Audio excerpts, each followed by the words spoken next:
my life! The clay pot slipped from Nare's trembling hands and crashed against the village square, shattering into dozens of pieces. Everyone turned. Her chest rose and fell as she pointed a shaky finger toward the woman standing beside the village well. "You stole my life," she screamed. The entire marketplace fell silent. Children stopped running. Women abandoned their bargaining. Even the village drummers froze. Standing only a few steps away was her identical twin sister, Zina, whose eyes filled with tears. "I stole your life?" Zina whispered. "Nare, how?" Nare laughed bitterly. "You stole everything. The respect, the success, even the man everyone said should have chosen me." The villagers exchanged uneasy glances. Nobody dared interrupt. Because everyone knew one painful truth. The twins standing before them had once been inseparable. Now they could barely look at each other. But what nobody knew was that this hatred had started many years earlier. Before jealousy poisoned one heart. Before comparison destroyed a family. Before imitation became limitation. Many years earlier. Whenever anyone visited the home of Matsi Darren and his wife, Luma, they left amazed. Not because the family was rich. Not because they owned the biggest farm. But because they had identical twin daughters who looked exactly alike. Nare and Zina. Even their parents sometimes confused them. As little girls, they laughed together, fetched water together, attended festivals together, and slept on the same mat. If one cried, the other cried. If one laughed, the other laughed. The villagers often joked. If you offend one twin, prepare to apologize to both. Life was simple. Life was beautiful. Until comparison quietly entered their home. It started during the annual harvest celebration. The village chief asked every child to display a talent. Some sang. Some danced. Others recited poems. When it was Zina's turn, she presented beautifully woven baskets decorated with colorful patterns she had created herself. The crowd gasped. An elderly woman lifted one basket and smiled. "I have never seen weaving like this." Applause erupted.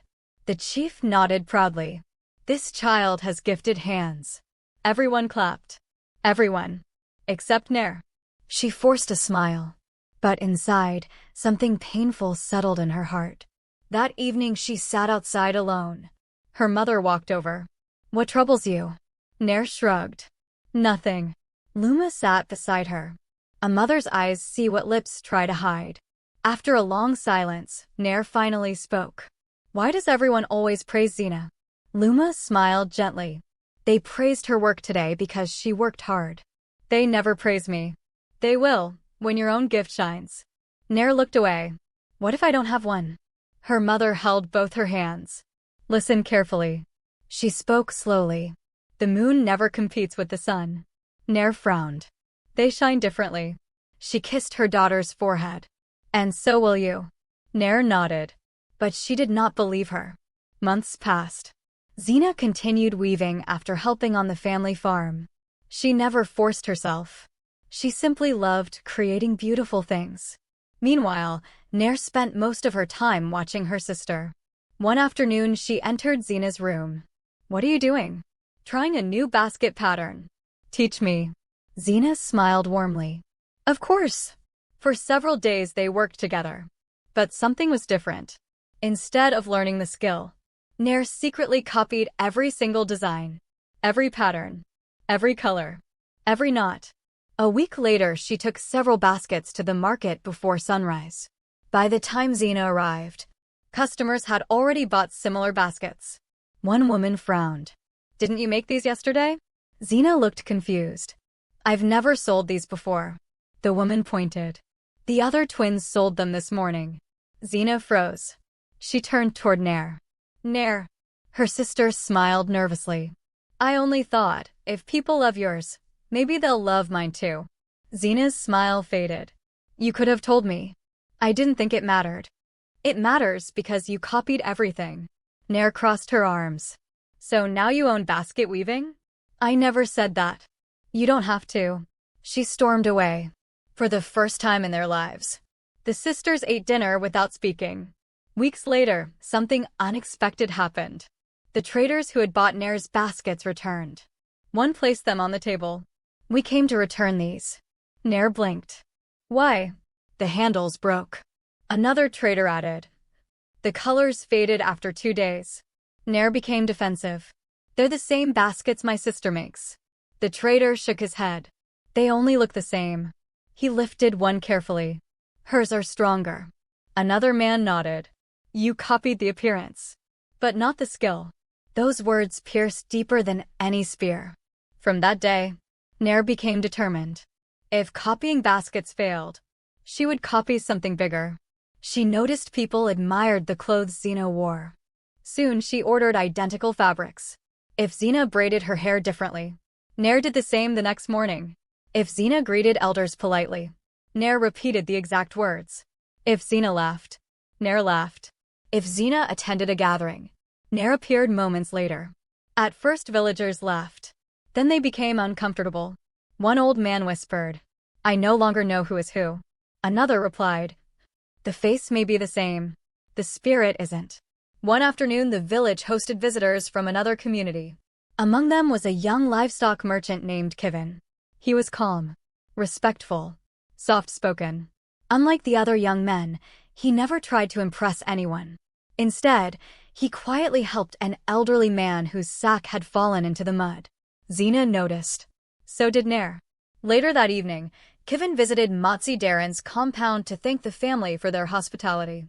As everyone talked, he found himself laughing at Zina's jokes, admiring her creativity, listening to her dreams. Nare watched every smile, every glance. Something tightened inside her chest.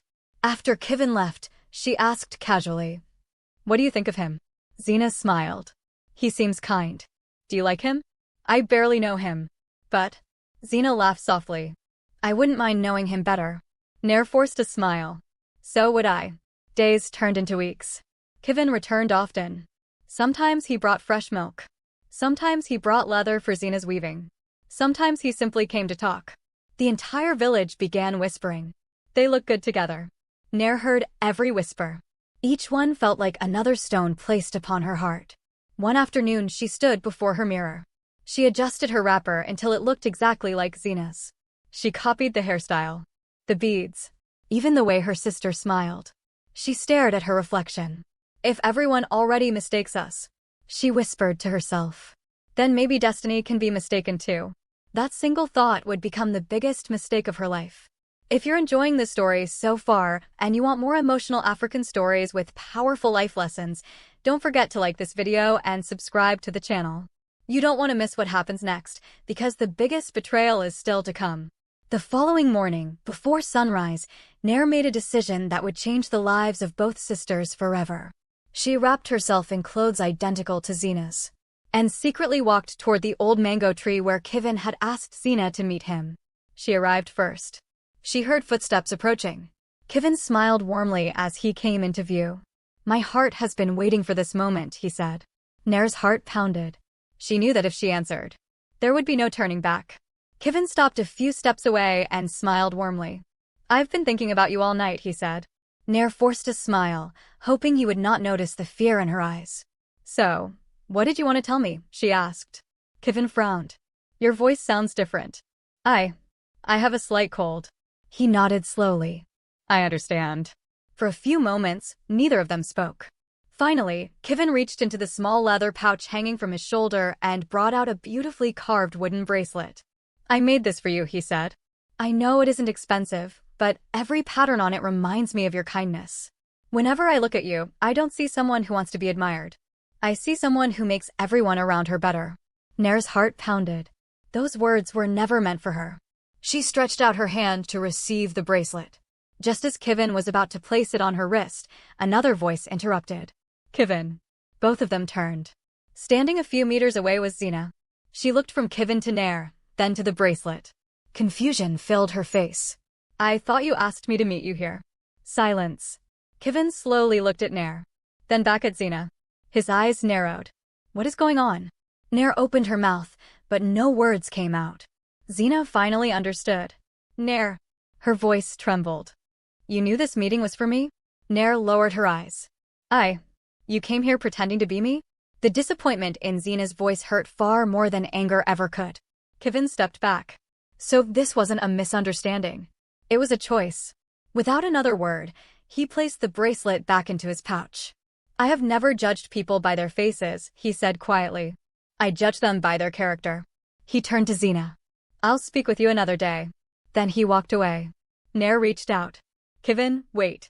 But he never looked back. The story spread through the village before sunset. Some people shook their heads in disappointment. Others whispered every time Nare walked past. She wanted her sister's life. Imagine pretending to be your own twin. Even those who had defended her before began avoiding her. For the first time, Nare understood how lonely shame could be. Days later, she opened another basket stall in the market. She had copied Zina's newest designs again, believing this time she would finally succeed. A customer examined one carefully. This looks familiar. It is my own work, Nare replied quickly. Just then another woman walked over carrying one of Zina's baskets. No, she said calmly. This is the original. She placed both baskets side by side. At first glance, they looked almost identical. Then the differences became obvious. Zina's basket was stronger, neater, more creative. The colors blended beautifully. Nare's looked rushed, forced. The customer sighed. A copy may fool the eye, but it never satisfies the heart. One by one, the buyers walked away. By evening, Nare had sold nothing. She sat alone beside her unsold baskets until the market emptied. For the first time in years, she cried. Not because she had failed, but because she finally realized she no longer knew who she really was. That evening their mother found her sitting outside in the darkness. Luma quietly sat beside her. Neither of them spoke for several minutes. Finally she asked, "Are you ready to tell me what has been troubling your heart all these years?" Nare wiped her tears.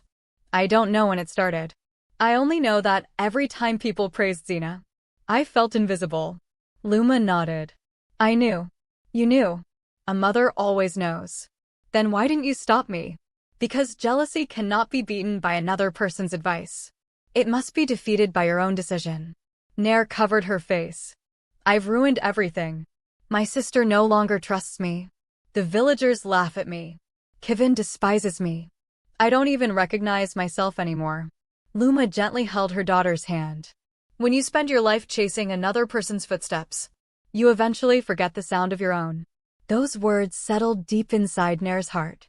For the first time, she stopped blaming Zina. She stopped blaming the villagers. She faced the truth. The prison she lived in had been built by comparison. The next morning, Nare walked to Zina's workshop. She stood silently at the entrance. Zina looked up. Neither sister spoke. After what felt like forever, Nare finally whispered, I'm sorry. Zina remained quiet. I copied your work.